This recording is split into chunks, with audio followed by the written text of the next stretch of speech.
यहाँ पर हमारे यहाँ आने का मकसद ये था कि एक तो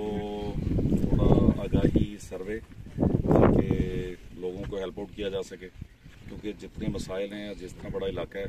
जब तक सब लोग मिलके हुकूमत, सिविलियन इदारे, NGO सब लोग मिलके इसको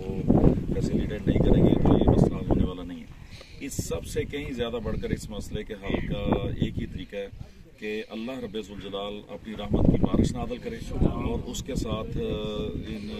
सहराओं में खेतियाँ उगें, सब्ज़ा उगे जो जानवर खाएं और पानी के टोबे जो हैं वो भर जाएं और लोगों के पानी की ज़रूरत। उसके लिए हमने ये फैसला किया कि हम इस पूरे इलाके में नमाज इस्तिस्का जो रसूलुल्लाह सल्लल्लाहु अलैहि वसल्लम की अजीम सुन्नत है कि जब बारिश ना होती, कहर पड़ जाता, तो प्यारे पैगम्बर सल्लल्लाहु अलैहि वसल्लम निकलते, सब लोगों को निकालते,